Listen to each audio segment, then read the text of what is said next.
नमस्कार, NMF news देख रहे हैं आप। मैं हूं आपके साथ अभिषेक पुंडीर और मेरे साथ मौजूद हैं मेरी सहयोगी शबनम सैफी। रुझान लोकसभा चुनाव के आने शुरू हो गए हैं और तकरीबन पौने 200 सीटों पर रुझान आ भी चुके हैं और उनमें से 115 सीटों पर एनडीए आगे चल रहा है और तकरीबन 57 सीटों पर इंडिया गठबंधन आगे चल रहा है। तमाम बड़े नाम राहुल गांधी, नितिन गडकरी, डिंपल यादव, तमाम बड़े नाम क्या कुछ आगे चल रहे हैं, क्या पीछे चल रहे हैं, इसी को लेकर आज हम चर्चा करेंगे। शबनम, क्या कुछ है, खबर क्या है? तो अभिषेक, तमाम अभी सीटों के 200 से ज्यादा सीटों के शुरुआती रुझान आने शुरू हो गए हैं, जिसमें ज्यादातर सीटों पर यानी 122 सीटों पर मैं कुछ वेबसाइट देख रही थी, बीजेपी यानी एनडीए आगे चल रहा है और उसी के साथ इंडिया गठबंधन 75 सीटों पर अभी आगे चल रहा है। तो कहीं ना कहीं अभी एनडीए को बढ़त दिखाई जा रही है और तमाम सीटों से ये भी आना शुरू हो गया है कि कौन अभी उम्मीदवार शुरुआती रुझानों में आगे चल रहा है, कौन अभी जैसे महेश शर्मा है वो आगे चल रहे हैं, तो मेनका गांधी सुल्तानपुर से बीजेपी के टिकट पर आगे चल रही हैं, गांधीनगर से अमित शाह आगे चल रहे हैं।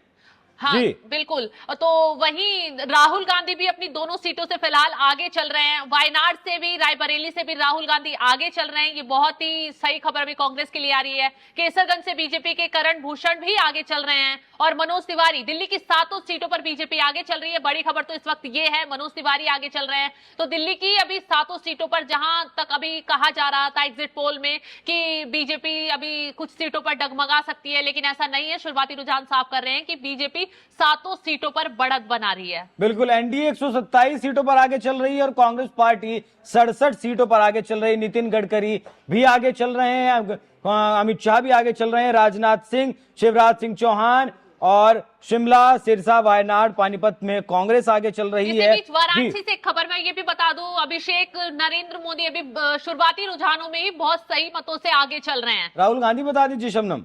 राहुल गांधी अभी आगे ही चल रहे हैं, वायनाड से भी आगे चल रहे हैं और स्मृति ईरानी अमेठी से आगे चल रही है इस वक्त। हाँ, स्मृति ईरानी ने बढ़त बनाई हुई है। छत्तीसगढ़ से कांग्रेस के मनीष तिवारी भी आगे चल रहे हैं। निशित प्रामाणिक जो हैं वो पीछे चल रहे हैं। तो कहीं ना नितिन गडकरी भी नागपुर सीट से आगे चल रहे हैं। वायनाड और जैसे शबनम शुरुआती रुझान आ रहे हैं उसे देखकर ऐसा लगता है कि मुकाबला टक्कर का रहने वाला है। जिस तरीके से जितना हल्के में इंडिया गठबंधन को लिया जा रहा था वैसा मुकाबला लग नहीं रहा, क्योंकि 70 सीटों पर जो है इंडिया गठबंधन पहुंच चुका है और जो एग्जिट पोल्स आए थे उसमें नतीजे ही ऐसे दिए गए थे एग्जिट पोल्स के कि 125 से और 150 सीटें 160 सीटों तक जो है इंडिया गठबंधन सिमट सकता है, लेकिन 70 सीटों पर फिलहाल आगे चल रहा है। अभिषेक, पवन सिंह भी काराकाट सीट से भी पीछे चल रहे हैं। शुरुआती रुझानों में पवन सिंह को पीछे दिखाया गया है। वहीं तिरुवनंतपुरम सीट है, वहां से राजीव पीछे चल रहे हैं और रायबरेली से राहुल गांधी लगातार बढ़त बनाए हुए हैं। प्रज्वल रेवन्ना है हसन सीट से कर्नाटक में आगे चल रहे हैं। ये उनके लिए एक बड़ी राहत वाली खबर हो सकती है, जैसे उन पर गंभीर आरोप लगे हुए हैं और कहीं ना कहीं जनता का, महिलाओं का उनके प्रति बहुत आक्रोश है। राज्यों की अगर बात करें तो मध्य प्रदेश में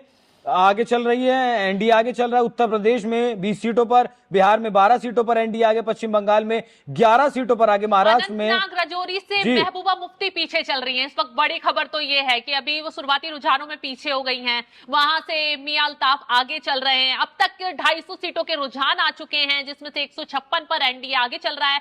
तो 91 सीटों पर अभी इंडिया गठबंधन ने बढ़त बनाई हुई है। कहीं ना कहीं अभी शुरुआती रुझानों में कांटे की टक्कर दिखाई दे रही है। अभिषेक, अभी जो है बैलेट बॉक्स खुल रहे हैं शबनम जी, जैसे ईवीएम खुलने शुरू होंगी और जो है एक झटके में जो वोट आते हैं वो जब शुरू होंगे तो तब हमें सही पता चलेगा। शुरुआती रुझान अभी 200 पार कर चुका है एनडीए गठबंधन, 80 पर पहुंच चुका है कांग्रेस पार्टी। उत्तर प्रदेश पर एनडीए 20 सीटों पर आगे चल रहा है, तो वहीं इंडिया 11 सीटों पर आगे चल रहा है, जिसमें बताया जा रहा था एग्जिट पोल्स में कि 70 से 72 या फिर 68 से 72 सीटें भी उत्तर प्रदेश में जीत सकती है बीजेपी। मध्य प्रदेश में 22 सीटों पर, गुजरात में क्लीन स्वीप की तरफ जो है बीजेपी बढ़ रही है, 14 सीटों पर बीजेपी आगे। जी शबनम।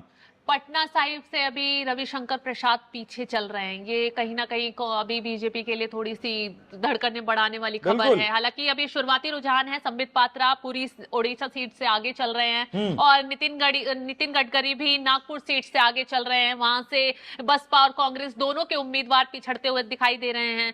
वहां संगीता देवी बेलंगीर सीट से पीछे चल रही है। मुजफ्फरनगर से संजीव बालियान अभी पीछे चल रहे हैं। अभिषेक, की बहुत बड़ी खबर है। ये तो मैं शुरुआत से कह रहा था, जब वहां 19 अप्रैल में उस सीट पर चुनाव हुआ तो तभी से मेरा वहां का जो आकलन था, मेरा यही आकलन था कि आप तो संजीव फेस बालियान, कर भी गए थे उस दौरान। संजीव बालियान मुजफ्फरनगर की सीट पर तीसरी बार जीत का हैट्रिक नहीं लगा पाएंगे। बाकी देखना होगा कि आप रुझान जब आने शुरू हुए हैं तो क्या कुछ नतीजे निकलकर सामने आते हैं। कोटा से ओम बिरला आगे चल रहे हैं, शत्रुघ्न सिन्हा जो है अभी पीछे चल रहे हैं, शिवराज सिंह चौहान है विदिशा से आगे चल रहे हैं, तो कहीं ना कहीं मुजफ्फरनगर से संजीव बालियान पीछे चल रहे हैं। तो बीजेपी जिन सीटों पर उम्मीद कर रही थी, तमाम ऐसी सीटें हैं जहां से अभी शुरुआती रुझानों में बीजेपी के लिए थोड़ी झटके वाली खबर सामने आ रही है। फिलहाल जो लगभग 300 सीटों के रुझान आए, इन्हें कैसे देखते हैं शबनम? एक बात तो क्लियर है शुरुआती रुझानों में कि बीजेपी बढ़त बना रही है। आगे खैर आगे देखना होगा कि, और लेकिन एक चीज और है अभिषेक, इंडिया गठबंधन को भी बढ़त मिल रही है कहीं ना कहीं। वही पूछना चाह रहा हूं मैं आपसे कि जिस तरीके से जितना कम आंका जा रहा था इंडिया गठबंधन को, इंडिया गठबंधन बहुत ज्यादा अच्छा परफॉर्मेंस इस चुनाव में नहीं कर पाएगा, लेकिन उस हिसाब से बहुत सही जो है तरीके से आगे बढ़ रहा है। और तेलंगाना के मुख्यमंत्री रेवंत रेड्डी ने भी कहा था कि अगर 125 सीटें कांग्रेस पार्टी जीत जाती है तो वो सरकार बनाने में कामयाब रहेंगे, क्योंकि जितनी सीटें कांग्रेस की बढ़ेंगी, कांग्रेस की 52 सीटें थी, और अगर कांग्रेस 125 सीटों पर पहुंचती है तो तकरीबन 75 सीटें बढ़ेंगी। और 303 सीटें जीती थी बीजेपी ने, वो 303 में से 75 सीटें डाउन आ जाएंगी और 225 पर बीजेपी आ जाएगी, और एनडीए गठबंधन में मिलाकर जादुई आंकड़े तक नहीं पहुंच पाएगा। अगर कांग्रेस पार्टी 125 सीटों तक पहुंचने में कामयाब होती है तो मैं वहीं आपको बता दूं कि इंडिया गठबंधन 100 सीटों को पार कर चुका है। रुझानों में आंकड़े जो आ रहे हैं 200 सीटों पर बीजेपी एनडीए और 100 सीटों पर इंडिया गठबंधन जिस तरीके से आगे बढ़ रहा है, शबनम, मुकाबला कांटे का होने वाला है। वो एक तरफा मुकाबला जो 400 पार का कहा जा रहा था कि 400 पार बीजेपी 370 पार, एनडीए 400 पार, वो दिखाई नहीं दे रहा है फिलहाल शुरुआती आंकड़े तो अभिषेक ये जाहिर कर रहे हैं मंडी से कंगना रनौत आगे चल रही है। हाँ, उत्तराखंड से त्रिवेंद्र सिंह रावत पीछे चल रहे हैं, उज्जवल निकम मुंबई उत्तर से बीजेपी के अभी पीछे चल रहे हैं। तमाम ऐसी सीटें हैं जहां बीजेपी को उम्मीद थी कि उनके कैंडिडेट सही टक्कर देंगे, लेकिन फिलहाल वो कैंडिडेट अभी पीछे चल रहे हैं। वहीं बीजेपी के वी मुरलीधरन भी पीछे चल रहे हैं। वैभव गहलोत जालौर सीट से कांग्रेस के पीछे चल रही है, कांग्रेस के लिए बहुत बड़ा झटका हो सकता है। विजय शुक्ला वैशाली बिहार सीट से आरजेडी के पीछे चल रहे हैं। तो वहीं शुरुआती रुझानों में बहुत सी ऐसी सीटें हैं जहां कांग्रेस को उम्मीद थी, लेकिन कांग्रेस उम्मीदवार पिछड़ते नजर आ रहे हैं। अच्छा, ये जो है दक्षिण से भी खबर जो है फिलहाल रुझानों के हिसाब से कर्नाटक में 17 सीटों पर एनडीए गठबंधन आगे चल रहा है, जहां कहा जा रहा था कि कर्नाटक में इस बार बीजेपी को बड़ा झटका लग सकता है, लेकिन फिलहाल 17 सीटों पर बीजेपी आगे है। और तमिलनाडु की जो बात की जा रही थी कि 2 से 4 सीटें बीजेपी वहां जीत सकती है, लेकिन वैसा फिलहाल रुझानों में कुछ होता हुआ नजर नहीं आ रहा है। तमिलनाडु में अब तक बीजेपी का खाता नहीं खुला है रुझान की तरफ से। सेंचुरी मारता दिखाई दे रहा है। 102 सीटों पर शुरुआती रुझानों में इंडिया गठबंधन आगे हो गया है। वहीं एनडीए की बात करें तो 174 सीटें फिलहाल एनडीए आगे चल रहा है।